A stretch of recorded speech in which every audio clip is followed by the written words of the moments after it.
أعوذ بالله من الشيطان الرجيم. بسم الله الرحمن الرحيم. تنزيل الكتاب من الله العزيز الحكيم. إنا أنزلنا إليك الكتاب بالحق فاعبد الله مخلصا له الدين. صدق اللہ العظیم. سورہ زمر کی پہلی دو آیات آپ کے سامنے تلاوت کی.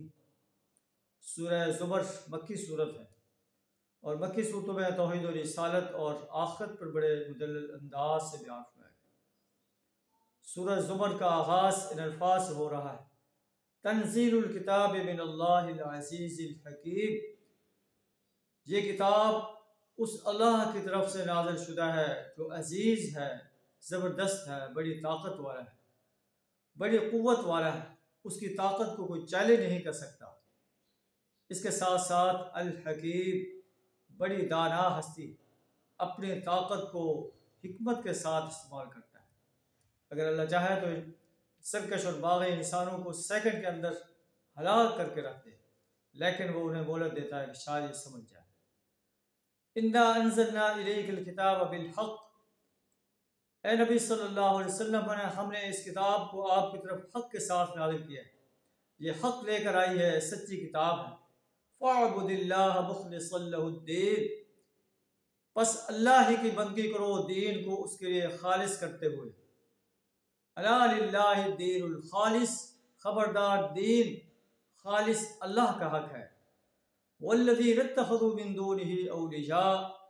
وہ لوگ جو اللہ کے سوا کسی اور کو اپنا کارساز بناتے ہیں، اوروں کی پرستش کرتے ہیں، اوروں کی بندگی کرتے ہیں، اوروں کی غلامی اختیار کرتے ہیں، اوروں کی اطاعت کرتے ہیں، اوروں کی حاکمیت کو تسلیم کرتے ہیں.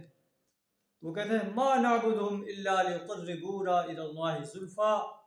نہیں عبادت کرتے ہم ان ہستیوں کی مگر اس لیے کہ یہ ہمیں اللہ سے قریب کر دیتے ہیں، اللہ تک ہماری رسائی کرا دیتے ہیں. اللہ فرماتا ہے کہ ایسے انسانوں کو جان لینا چاہیے. ان اللہ یحکم بینہم فیما ہم فیہ یختلفون. اللہ ان کے درمیان فیصلہ کرے گا جس میں یہ اختلاف کر رہے ہیں. ان اللہ لا یہدی من هو کاذب کفار.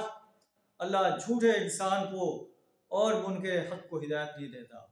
جو لوگ اللہ کے ساتھ اوروں کو شریک ٹھہراتے ہیں، اوروں کی بندگی کرتے ہیں، اپنی اطاعت کو اللہ کے لیے خالص نہیں کرتے، انسانوں کی اطاعت کرتے ہیں جو اللہ کی اطاعت کی مخالفت میں ہوتی ہے، فرشتوں کی، جنوں کی، انبیاء و صلحاء کی، قبروں میں مدفون، مزاروں میں مدفون ایک انسانوں کی بندگی کرتے ہیں، ان کی اطاعت کرتے ہیں، ان سے دعائیں مانگتے ہیں، ان سے اللہ کا تقرب حاصل کرنے کے لیے ان کی عبادت کرتے ہیں.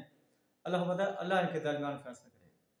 اللہ سے دعا کر ہمیں اپنی ہی بندگی، اپنی ہی پرستش، اپنی ہی اطاعت اور اپنی حاکمیت کو تسلیم کرنے، اپنی ہی حاکمیت کو قائم کرنے، اپنی ہی ذات کو پکارنے اور اپنی ہی ذات سے دعائیں مانگنے کی توفیق عطا فرمائے.